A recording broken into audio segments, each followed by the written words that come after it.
something isn't working, let me identify what's not working so I can start to work on what can work. Just because you committed doesn't mean you have to stay. Keep in mind why you started what you started. And if you have derailed from that, it's time to regroup and get back. It made me question even like, is this for me? Like, this happen? Was this a sign to tell me like, yeah, this is not for you? My advisor was like, I was so in my head, it's like, okay, what if I do this? But what if I do it this way? Will it come out better? And he's just like, Haziza, just make it. Just do it. He's like, you won't know until you do it.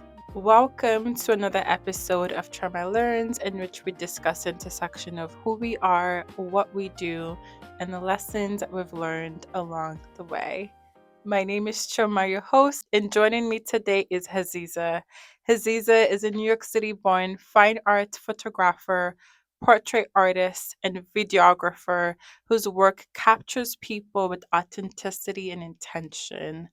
She earned her Bachelor's of Arts in Visual Arts from Lincoln University and her MFA in Photography from Temple University, Tyler School of Art and Architecture. An accomplished educator, Haziza has taught photography at the middle school, high school, and college levels.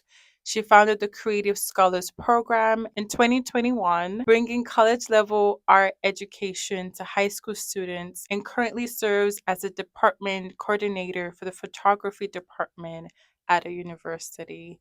Thank you for joining me today. Thank you. So, this being Trauma Learns, we have our intro question, which we ask every single guest, which is, if this season of life was a classroom, what is it currently teaching you about what it means to be human? That's a good question. Right now, I think transition is the big one. I've come to a point where I'm just rethinking or reevaluating how I want my life to look in the next 5 to 10 years. And what are you learning in that reevaluation and or in that transition? I am learning to trust myself and try to take other people's suggestions or opinions as that and just like consider them instead of being like, okay, they see that for me, so like I should see that for me. It should be just be like, okay, they may see that for me, but do I want that?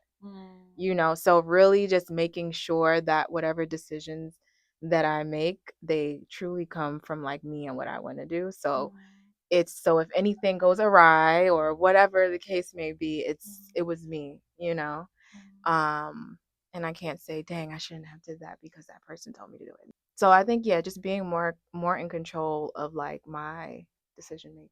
Yeah, I think those are really, really important things to do. And what has trust in yourself looked like? What has the practice of trusting yourself looked like? Really small things and just getting back to the things that I know that I love. So we have our learning curve segment, which we have different scenarios, and then we get your take as to what feedback would be helpful for someone in the scenario. Okay, I'm ready.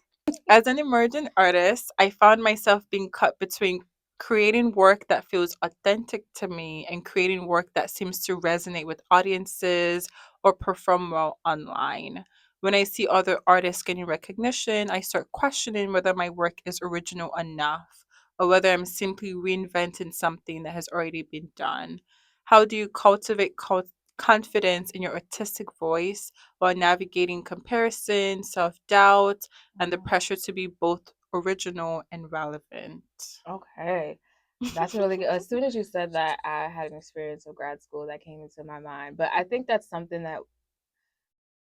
I feel like you're always kind of going to struggle with that. It's just about how you cope with it. I'll give an example. Like when I was in grad school, my work, I really wanted it to focus around Black mothers and daughters and that relationship and how and or if the mother or mother figure you had, you felt like they prepared you to function and live and navigate the world in which we do. And I took portraits of mothers and daughters. I did interviews, including with my own mother. And some of the critiques I got was like, okay, well, what's the connection as far as like just experience of being a Black person? Is just instead of just like these portraits of like, Black mothers and daughters together. And I did have the context of, the interviews as well. And then also the other critique I had was, okay, well, is this like about Black Lives Matter?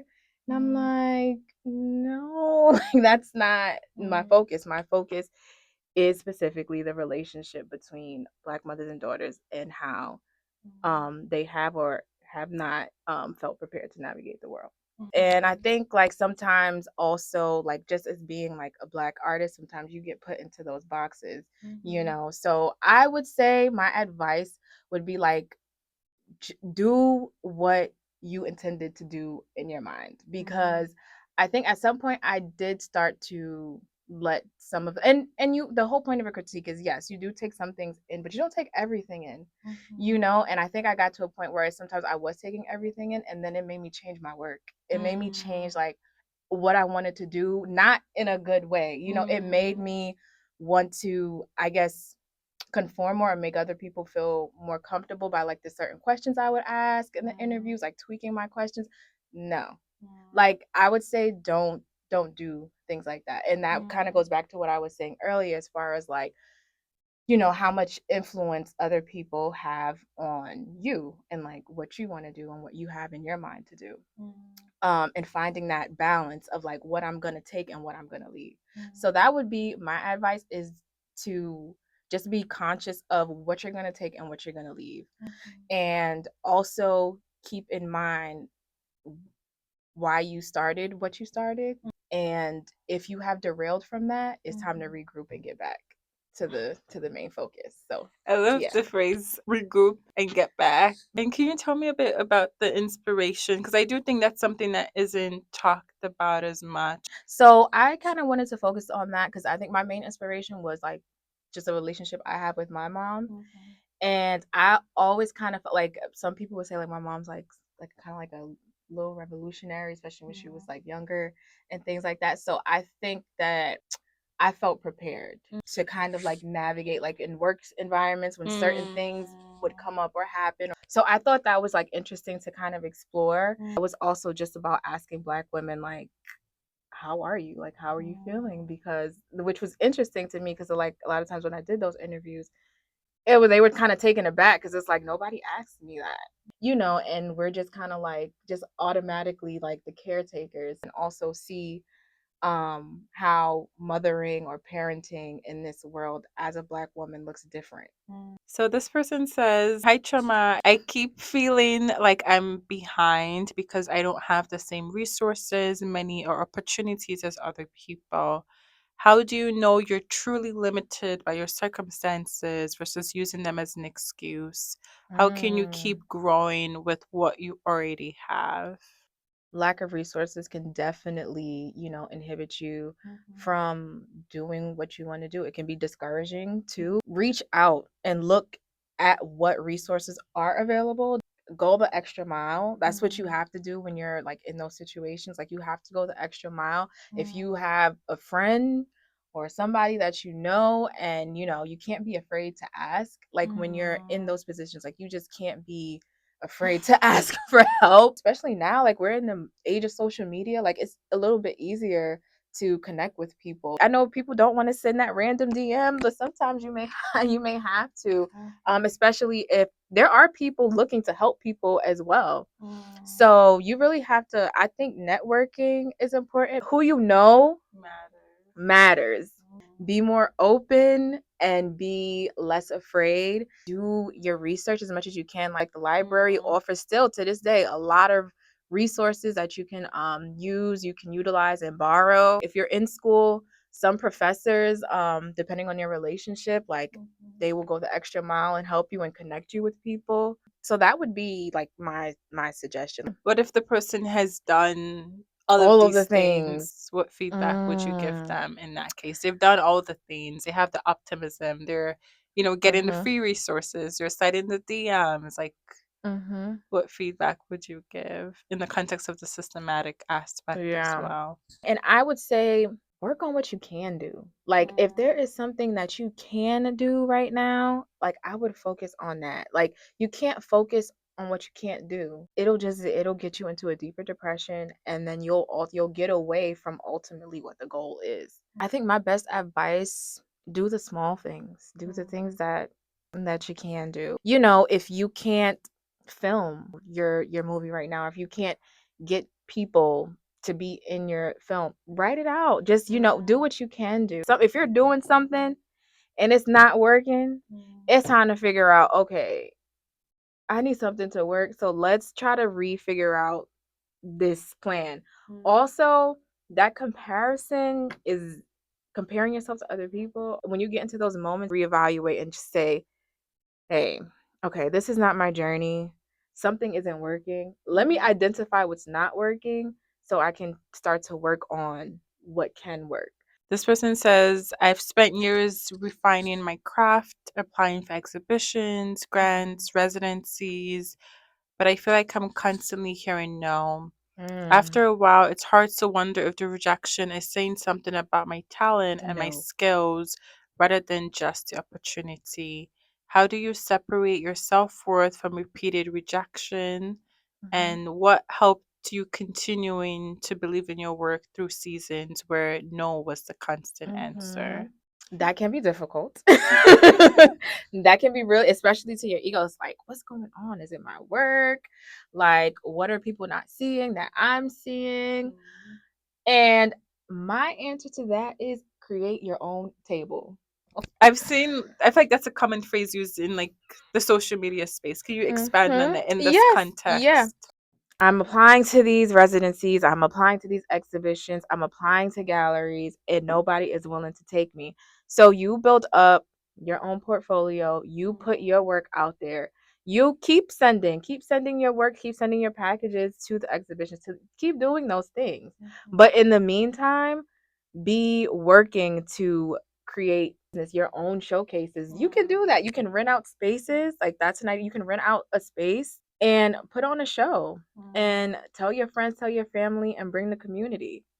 Like even doing those smaller things, oftentimes are actually a little maybe better for you than you thinking that you have to get that big exhibition representation or gallery representation. I feel like as long as people see that you're working and you've been doing the work, then you'll be okay.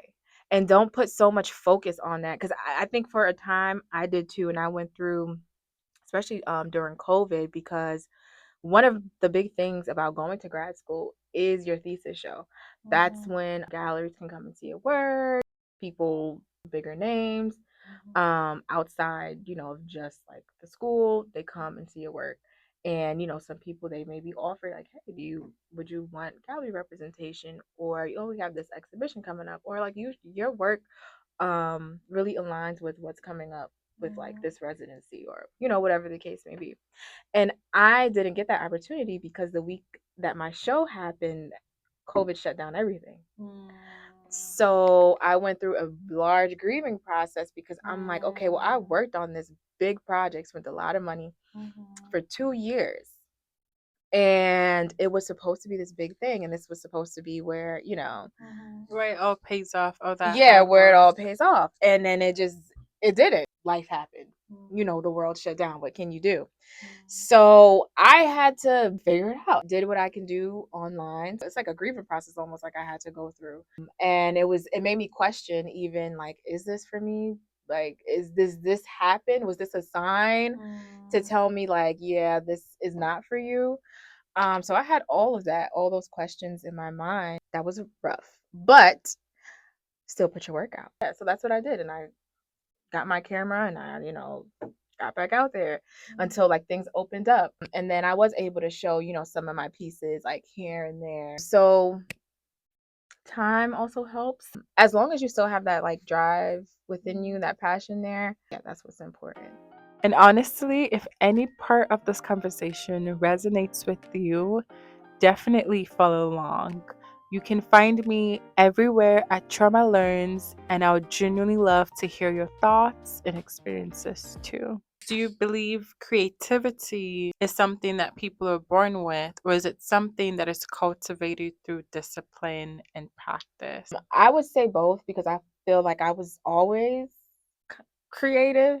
I crochet, I'm into styling, all things that are creative, I kind of like gravitate toward, like, and I've done that naturally since I was a child. And my mom, she put me in this program, what was called the Junior Scholars Program, which is actually still around in Harlem. There's different programs. You go to the Schomburg Library, which has extensive history. So there was like a media group, a dance group, I think it was journalism, and there was photography. And I kind of like naturally gravitated toward photography. And I was able to better my skills, doing that program and then going to school for it. So I'm hearing it's a combination of nature and nurture. Yes, absolutely. So looking back, what is one piece of advice you wish someone had given you about being a young artist? Do the work, do the art. Do not put pressure on yourself. I wish I put so much pressure on myself, have the best equipment and all the we always see the final product, on social media, on in the exhibitions. You see the final product, but you don't like see all the before. So you're not thinking that even the artists that made this work in the exhibition had struggles themselves. And you'll be amazed, like the basic items, day-to-day items that some artists use. And it's not like what people what people think. So I would say just don't put too much pressure on yourself. And I know like even like when I was in grad school, that's one of the things like my advisor was like, I was so in my head, it's like, okay, what if I do this? But what if I do it this way? Will it come out better? And he's just like, cause just make it. Just do it. He's like, you won't know until you do it. Was there a moment in your career when you had to redefine what success looked like for you? Yeah, COVID. I went kind of like through a grieving process because it's like you really work so hard and you spend a lot of money, for 2 years. And it's actually supposed to help you aid in becoming like the artist. And that just didn't happen. So I really had to just reevaluate. Like, I had to reevaluate what an artist looked like to me and not what I thought an artist should be or should look like. What did you think an artist looked like versus what Mhm. conclusion did you come to at the end? Oh, I thought that, if you're going to, especially if you're gonna get you're gonna get my master's in this thing, and I need to be exhibiting like every 6 months, and people are calling you to, to do exhibits.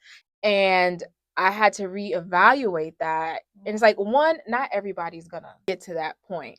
It's great and it's a blessing if you do, but like I said, not everybody's journey looks the same. So just because it worked for that person, um, doesn't mean that, that's your path or your journey. And I also realized too that I like to teach. So I took that into consideration too. And I'm like, okay. And I did have a teaching background too. And I also, did get my teaching certificate while I was doing my master's. So I'm like, I also have this where I can give back. So let me figure out a way I can do both. And that's kind of the trajectory that I ended up going down, instead of thinking that being the top artist that everybody calls, that's not everything. I'm still able to do my work. I'm still able to do my photography. I'm still able to like work with clients. But, I'm also able to, run the help run the department and, also teach and give back. And I think that's important too, because who are going to be the next artist? So it seems like you didn't get the dream of what you imagined an artist to be, but you got something that fits the context of your life, that Yes, reinforces fulfillment in the context of your life, as opposed to absolutely. the image of what it's supposed to be. Exactly. Sometimes what it ends up being for us is what it's meant to be, what would actually be good for us, as opposed to this idea of what it's supposed to be for other people. Exactly. Absolutely. Another question that we have here is, when it comes to visual stories, what is a visual story that you feel like we're missing, that we don't tell, that we need to tell more of, or hasn't been told in society? The impacts of gentrification we don't really talk about enough, and how it's like affecting homeowners too. How people, black people, just can work together better, and how would I represent that? Like, how would I document that? Just like, because there's just so many things I feel like we're just not, on the same page about, and we can just be better in community. Just the effects of social media and body image. For me, it's a lot about, I like to highlight social issues. Those are like the things that I really think about, like day to day, and how can I like represent that through the work I create. And so we have a very, very last question. Yes. What is an unpopular life lesson your journey of life has taught you? Unpopular life lesson that my journey has taught me. An unpopular one. Just because you committed doesn't mean you have to stay. Hmm. Just because you committed doesn't mean you have to Yeah, stay. like decision making, love life, things happen, things change. And I think a lot of times people feel like just because they started something, just because I committed to this thing, they have to rough through it. And I would say, in some instances, yes. Some instances, if you started something, all right, you finish All it. right. You know what I mean? Like, don't just leave people hanging. You know what I mean? But there are instances in life where something is not working. It's not working. You feel it in your bones it's not working. But just because you started, or just because you dedicated a certain amount of time, you're like, no, I have to see it through. And you're literally fighting an uphill battle, and your body is telling you, this ain't it, let it go. Yeah. Because I think a lot of the times the advice that we get, which is advice I heard growing up too, you started something, you finish it. But nobody talked about like context or nuance, or anything in that to that. That doesn't have to apply to every single thing and every single aspect of your life. If something is not working, your body, your nervous system is like screaming at you. You know, maybe it's time to just let whatever that is go. What does it mean to finish if you're not there to see the finish? Any last words? Anything you'd like to express before we wrap up? Oh, well, thank you for having me. I think a lot of times people day to day don't get the time to just sit down and decompress and just think about life.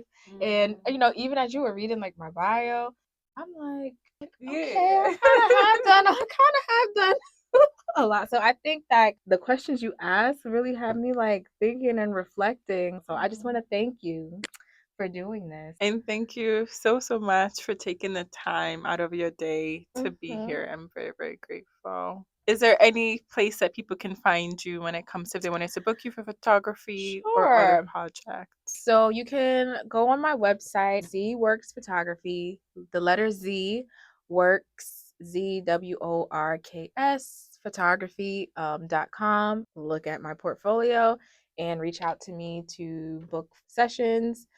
And you can also find me on more of my personal page at digital diaries underscore this digital DIGITAL diaries with a Z. So DIARIEZ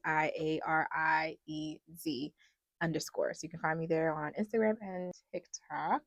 Thank you. Thank you for watching this episode with us. Don't forget to like, to subscribe, Mhm. and we look forward to seeing you in future episodes. Thank you.